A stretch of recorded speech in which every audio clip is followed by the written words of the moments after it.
DreAllDay.com. You are now tuned into the show where you learn the discipline to show up day after day to do the work, the confidence to put yourself out there boldly and authentically, and the mental toughness to continue showing up, doing the work, putting yourself out there, even when the success you've expected to achieve has yet to be achieved. And on top of all this, you get a huge dose of personal initiative, which is the go-getter energy that moves any one of us, including yourself, to go and make things happen instead of waiting for things to happen. And then we put all this together into a series of frameworks, approaches, insights, strategies, and techniques, all underneath the umbrella of one unifying philosophy that is called Work on Your Game.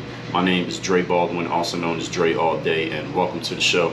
And today's topic is why you should keep score in everything that you do. Why you need to keep score in everything. Now, before we get into the topic, let me remind everyone, or inform you if you didn't know, that every single day I have a daily motivation text that I send out free of charge to everyone who is in my text community. You want to be in that community, get my daily motivation text for free. Listen, if you're listening to this show and you can listen to me talk for 20 to 30 minutes a day, and I'm giving you substance every time here for 2,100 straight days, almost 2,200 straight days, then do you think I'm capable of writing you a text message every day that can give you game every single day? I think that's an easy answer. So everyone who's listening to this needs to text me right now. Here's the number. As long as you have a phone, text me. Here's the number, 305-384-6894. Send that text, and every day when I send out my daily motivation text message, you will be on the recipients list, and you'll be getting my daily motivation text every single day. Message that's guaranteed to keep you focused, sharp, and on point throughout your days. That number again, 305-384-6894. Now, so today's topic, which is why you should keep score in everything that you do. Now, I am an athlete, and I come from the professional sports background, and still work out and get into, every now and then I get into a road race or something like that, like a 10K or something like that. And of course, in the sports world, we keep score in the games so that we know who's winning. I mean, that's what makes sports interesting, right? Is that we keep score. And when you walk into a room and there's a sports game on TV, what's the first thing you want to know? What's the score? Or who's winning? How much time is left? So you can gauge, all right, who has a chance here. That's the thing that makes it interesting, is the fact that we're keeping score. If we didn't keep score, the games wouldn't be nearly as interesting as they are. So in sports, we understand this inherently. That most competitive people, which I assume is a fair amount of the people who listen to this show, you don't have a problem doing that, keeping score in things. Something like sports, let's say, where it's inherent to knowing who actually won the game. But the topic here today is about keeping score in all areas of our lives, not just the areas where you're trying to beat the other team or beat the other person. For years as an adult, for example, to give you an example of one area, and we'll dive into this when we get into the points, I didn't keep track of what I was doing with my money the way that I should have. I didn't keep track of my spending. It would come in, it would go out, it would get saved, it would get invested, but it wasn't being strictly tracked the way that it needed to be tracked. I wasn't really keeping score the way that I should have. But let me tell you what happened. When I started tracking it, in other words, I started keeping score of every single dollar, every single thing that I was doing. Even if I put I paid $3 on a parking app because I was going to a restaurant or something like that. When I started tracking every single dollar, magically, and this is tongue in cheek when I say magically, I started earning more and I started keeping more, because I started keeping track of everything that I was doing. So that is a form of score keeping here. So when I say keeping score, again, I'm going to be clear. I'm not just talking about in competition when you're trying to beat somebody else. It's about making sure that you're tracking and measuring and knowing exactly what's going on in all areas of your life, because it has a magical effect of you actually producing a higher level of results. And let's talk today about that bigger picture of keeping score and why it matters. Point number one. Topic again today is why you should keep score in everything. So as I already said, this is the first point. Keeping score is not necessarily about trying to best or beat other people. And sometimes it can be about beating yourself, but it's really not even about beating anybody. It simply means literally keeping score. Just doing that, keeping the score. In other words, keeping score means how many, how much, when, and where. That's all keeping score is. How many do I have of this? How much of this do I have? When am I doing this? Where am I doing this?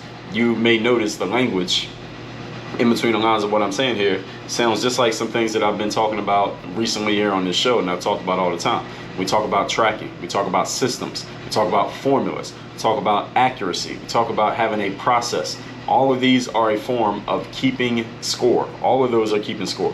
The definition of score means, and there's a lot of definitions of score, but one of the definitions, the one that we're talking about here, is the state of affairs or the real facts about the present situation. So again, you turn on the TV and there's a basketball game on TV. The first thing you want to know is what? What is the state of affairs? All right, how many points do the Lakers have? How many points do the Knicks have? All right, what are the real facts of the present situation? Who's in first place? Who's in second place? Who's in third place? Who has a chance to catch up and actually win this competition? That's what the score is.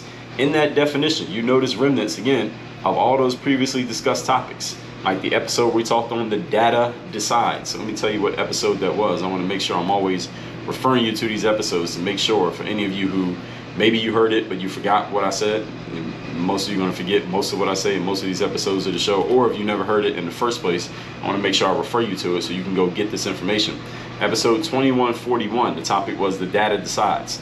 In the episodes where I talked about accurate thinking and using accurate formulas, that was episode 2113 for accurate thinking, episode 2167, being right versus being accurate, episode 2163, the 4 worst inaccurate formulas that you have been taught, and episode 2154, how to operate by accurate formulas. The episodes where I talked about strategy and process, I talked about strategy in a lot of episodes, but episode 2045, why you need to master strategy. Episode 1850, strategies to cut through the fat and get attention. Episode 1835, where I talked about marketing traffic strategies. Episode number 1648, the power of strategy. These are all episodes that you need to make sure you are listening to, make sure you're brushing up on these topics and you understand them, not just on a logical, or I get the point level, but on an emotional, you are actually implementing these principles level. That's the level that you need to understand these. So listen to them over and over again. You need to know the state of affairs and the real facts of every present situation that you're involved in, because there's a way that you, first of all, when you know the state of affairs and you know the present facts of your situation, first of all, now you can get a hold of what is actually going on. Just like I told you, I was making money, but I wasn't keeping strict track of what was happening with the money. So I didn't know the real state of affairs. I didn't know the details of the present situation. And let me be clear with all of you who are listening to this. In any area of your life, I don't care if it's your fitness, if it's your finances, if it's your relationships, if it's your business, if it's your sport, it's your whatever, it is unacceptable for you to not know the current state of affairs of what's going on in your own life. If there's any area of your life where your answers are, I don't know what's going on, I'm not keeping track, I don't know the current state of affairs, I don't have a hold on the present situation, that is unacceptable. All right, that's not okay. And if you are over the age of 18, which means you are legally an adult, it's really, really not okay. So make sure you start getting a hold of what's actually going on in your own life. When you have a hold of what's going on, even if the picture that you get a hold of is not that great, even if you don't like what's going on, you're not at the shape and the weight that you want to be in, you're not making the money that you want to make, your business is not going the way that you want it to go, your career is not progressing at the pace that you expected it to progress, at least now you know exactly what's going on, so now you can do something about it. Because if you don't know what's going on, then you may blind yourself, or you may be blind to the fact that you need to do something about the situation. Or you may not even know why things are not working the right way because you don't have a hold of the big picture. So you don't even know what to fix, even if you want to fix something. That's why you got to get a hold of the situation. So getting a hold of the situation allows you to plan for doing something about it, because now you can see what it actually is, and you're not guessing about it, or hoping that it goes away, or hoping that it's okay, or maybe thinking that it's okay when it's actually not, or thinking that it's not okay when, hey, maybe it's actually better than you thought it was. But if you don't know what's going on, then you don't have these answers. Point number 2. Today's topic, once again, is why you must keep score in everything. Number 2, anything that you are consistently good at, you are keeping score in. Look at your life. Look at your business. Look at your career. Look at your money. Look at your fitness level. Look at your relationships. Look at any area of your life in which you're doing pretty well, in which you're doing better than you think most people are doing, or you're doing better than you used to be doing. I guarantee you that area you're probably keeping score in some way. You have some type of system in place that is either keeping score for you, or some system that reminds you and keeps you disciplined in keeping score. That's why you're doing good. It's not a coincidence that the areas in which you keep score, you do well. And knowing exactly how many reps of it, and knowing exactly how many reps of a drill that I did, for example, how many videos I recorded, I was keeping score in those areas when I was playing basketball, for example. So I became a pretty good basketball player, and I was pretty consistent when it came to publishing material. When I do this show right here, this show does pretty well. One reason that this show does well is because I keep score in what episodes have been recorded, what subjects have I talked about, what have I not talked about yet, what do I need to make sure I cover, what do I need to go into more detail on, what do I need to talk about again, because I talked about it 2, 3, 4 years ago, but I need to but give an update on the topic, because maybe I have some different ideas and I can go from a different angle on the subject now. This show does well. One of the reasons it does well because I keep score as to what is going on. Look at yourself. You're in great physical shape. It's probably because you keep score. You know when you're going to the gym. You know what kind of workouts you're doing. You know what you did in your workout 3 months ago and 2 years ago, and you're keeping track of what you're going to do next time. If you're good with your money, you're keeping score with what's going on with your money. You know exactly what the picture is, exactly where you're at, and exactly where you want to be moving forward. And in any area in which you're not doing that great, it's probably because you're not keeping score. When in business these days, either me or somebody on my staff is keeping track of sales that are coming in. What is being sold? How much is it being sold for? Who's buying it? Who's listening to this show, for example? How many visitors are coming to certain websites? How much are we spending on ads? How much return on investment are we getting from that ad spend? I track how fast when I run. Whenever I go outside and run for exercise, I know when I'm getting faster. I know when I'm getting slower. I can tell when my body is not up to the task at the way that I want it to be up to the task, and that means I need to do something different. There is some adjustment that needs to be made. I use applications to keep score of the hours that I sleep and the quality of my sleep. So I am keeping track of my rest, because that leads to how I feel during the day when I'm doing something like this, or when I'm reading, or when I'm exercising. All of those things are connected together. So everything that I keep track of, when something's off, I know I got to figure out, or what's missing here. Something is not working the right way. Let me figure out what it is. And as long as I don't know what it is, and or I don't do anything about what it is, I'm going to continue to suffer. I'm going to continue to have a problem. So whenever I work with somebody and they tell me they're having an issue in area X, let's say somebody's a member of my mastermind, or you could even be texting me, or you're a one-on-one coaching client, and someone tells you they're having an issue in an area, one of the first things I want to find out is, are you keeping score of what you're doing in this area, so that we can look back in the past? So we know what the situation is in the present, and of course we want it to be better in the future, but how do we get here? So the first thing I want to know is, do you keep score, so that we can look at what got you to this point? I want to find out if you're tracking what you're doing in a certain area, so we can see what has led you to where we are right now today. Usually, in my experience, when someone's having an issue in an area, they are not keeping score in that area, because most smart people, which you are, the studies say people who listen to podcasts are generally smarter than the average person. You're a smart person. If you are not where you want to be in a certain area, it's not because you are a fool and don't know what to do, simply because you're not paying attention in that area as much as you could be, and that's what's led you to, or got you to the point where things are not going the way they could be going. Point number 3, today's topic again is why you should keep score in everything you do. Number 3, here's what you do about this. But everything that we're saying here today is a very simple fix. May not necessarily be easy for everyone. For some of you, it will be easier than for others. Track your inputs. Start keeping track of what you're doing. In other words, keep score of the things that you're doing. Also track your outputs. The difference between the input and the output. The input are the things that you do. The output are the results of the things that you do. The output is what ends up happening based on what you did. So you went to the gym every day for the last 2 weeks. Okay, what is the results? How are you physically feeling? How are you sleeping? How is your body feeling? How is your digestion? Are you losing weight? Are you getting bigger muscles? Is your BMI going down? Is your body fat percentage a little bit lower? Whatever things you're measuring, and the more things you measure, the more information you'll have, the more complete picture you'll have of how your inputs are leading to your outputs. Again, read between the lines. 80-20 rule, folks.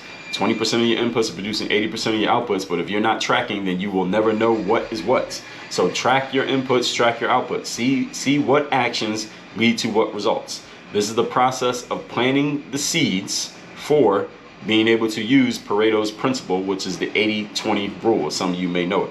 When you know what inputs are leading to what outputs, then here's what you can do next. You can make educated decisions about what to do more of, what to do less of, what to eliminate, and what to add. Isn't that a magic formula?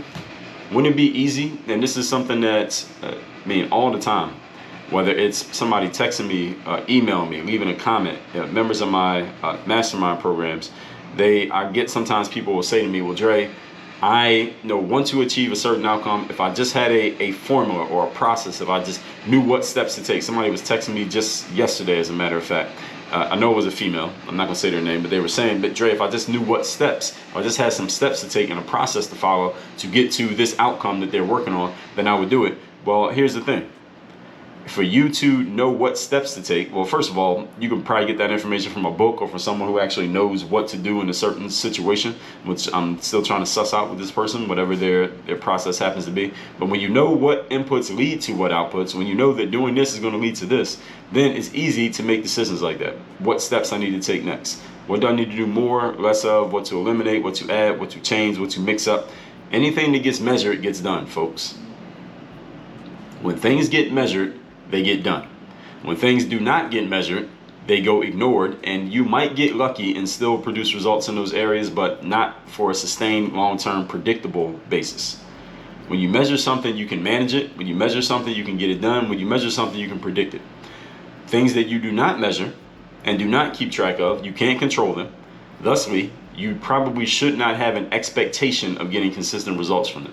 And this is another challenge and this is an inaccurate formula that a lot of humans operate by, is that they are not measuring and keeping track of certain things. They're not keeping score in a certain area of their life. Therefore, they don't have control over that area, but they are expecting to get a consistent, predictable result in that area. That doesn't make sense. If you're not keeping track of what you're doing in the gym, then you should not have an expectation of getting results from your physical fitness. If you're not keeping track of where your money is coming from and where it's going, then you shouldn't look up one day and realize you don't have as much money as you thought you did and wonder what the hell happened. You weren't paying attention. You weren't keeping score. Of course the situation ended up the way that it ended up. So I know some of you may be wondering if I'm telling you that you have to measure and track every single thing in your life. You're thinking to yourself, Dre, damn, I get what you're saying. Logically, that makes sense, but you're kind of putting a lot on me right now. You're giving me a big job. Are you saying, Dre, that you have to measure and track and keep score of every single thing in life? Well, here's the good news. I'm gonna give you the good news. Good news is no, I'm not telling you that. You do not need to measure and track every single thing in your life. Okay, here is the qualifier to that answer. I'm only telling you to measure and track the things in your life in which you want consistent, predictable results. Okay? So anything in which you don't want consistent, predictable results, don't measure it. You don't have to measure it. You can leave that out of what we're talking about here today. Leave that out of this conversation. Any area in which you do want consistent and predictable results, keep score. So if you only want consistent, predictable results in 2 or 3 areas of life, all right, those are only the places you need to keep score. Everything else, just let it go as it goes, and however it ends up, it ends up. But the areas that matter to you, keep score. Anything you're okay with things going, however, just forget everything we talked about here today. All right, so you get to make the decision. I'm gonna put this back on your shoulders. Because this show here, for those of you who are unfamiliar, every conversation we have here, it always comes back to you. Even if I'm saying it, I'm still gonna put it on your shoulders. What are you gonna do with whatever I'm telling you here today? Whether that means you're gonna take some actions, whether you're gonna go get some help, whether you're going to eliminate some things, you're gonna add some things on, you're gonna delete some things, you're gonna whatever you're gonna do, change some things, change your order of operation, whatever you're gonna do, I'm always gonna put it back on your shoulders. What will you do with what I'm sharing here today? And every single episode of the show, I'm giving you the steps. I'm telling you exactly what you can do with this. I'm not telling you what you need to do or what you should do, because it's not up to me, it's up to you. So whatever areas you want results that you can predict, that you can depend on, that are consistent, start keeping score. What you keep score of, you can predict and you can expect. Let's recap today's class, which is why you should keep score in everything you do. Now, coming from sports, of course, and I know there are a lot of sports connected people here, whether you're an athlete, former athlete, coach, or even just a fan of sports. We all understand in sports we keep score because that's what makes the games the games. But I'm talking about keeping score in things that are not necessarily a game or a competition. That's the topic here today. Point number 1, keeping score does not necessarily mean you're trying to beat or be better than anyone else, even yourself. It literally means keeping score. The definition of score is the state of affairs or the real facts about a present situation. So you'll notice that when we talk about the data deciding, we talk about accurate thinking, we talk about strategies and principles and processes and disciplines, all of those are forms of keeping score. You need to know the state of affairs and the real facts of a present situation. That's how you can get hold of what's actually going on, and then you can do something about what's going on instead of guessing. Point number 2. Anything you are consistently good at, you are keeping score in that place, even though you might not look at it as keeping score. When I played ball, I knew exactly how many reps of a drill I did or how many videos I was recording when I was, the only thing I was doing was publishing basketball content on YouTube. Nowadays, I track sales, listeners of the show, website visitors, ad spend, ROI. I track how fast I'm running when I go out, run outside for exercise, and I know what is leading to my speed increasing or decreasing, whatever the issue is, and I know I need to make some adjustments. So whenever I work with somebody and they tell me I have an issue in area X, one of the first things I want to know is, are you keeping score? What have you been doing up to this point that led you to this position? And if they're not keeping score, then we got to start keeping score so that we can see what is leading to what, and we're not guessing. No matter how smart you are, you don't want to guess as to what's leading to an outcome. You want to know for sure. That's why you keep score. Point number 3. What do you do about all this? Track your inputs, track your outputs, see what inputs lead to what outputs. This is the process of planting the seeds for you utilizing the 80-20 principle, which is also known as Pareto's principle. 80% of your results come from 20% of your inputs. But if you don't know what's happening, you're not keeping score, then you are unqualified to fill in the blanks of that 80-20 principle. So when you do fill in the blanks, then you know what to do more of, less of, what to eliminate, also what to add. What gets measured, what gets done. What gets measured gets done, and what gets measured gets managed. If you're not measuring something, you can't do it and you can't manage it, or at least not consistently. And things that you don't track, you can't control, you will have no expectation of consistent results. So I'm not telling you need to track every single thing you do in life. I'm telling you need to track the things in life in which you want consistent, predictable results. So anything you're okay with not having those, don't track it. Everything else, you know what you need to do. All this said, if you want to know how you can start tracking things, what to start tracking, if there's a process or a system you can use to start tracking things so that you know what's working and what's not, here's what you do. Go to workonyourgameuniversity.com. I have my Bulletproof Mastermind. That's my group coaching program. There you can join right there, workonyourgameuniversity.com, and I will start walking you through how to start tracking and making processes and systems for the things you need to pay attention to so that you know what's working and what's not working. I can help you with those systems for your business, also on the personal side of your life. If you'd rather work with me one-on-one, we can do that as well. There's a link at the top of that page. Just click that link. You can schedule a call with me. That'll be for my 3rd-day mastermind. Again, both links are at workonyourgameuniversity.com. Another thing all of you can do is send me a text right now so you can get my daily motivation every day. My number 305-384-6894. Work on your game. Dre all day.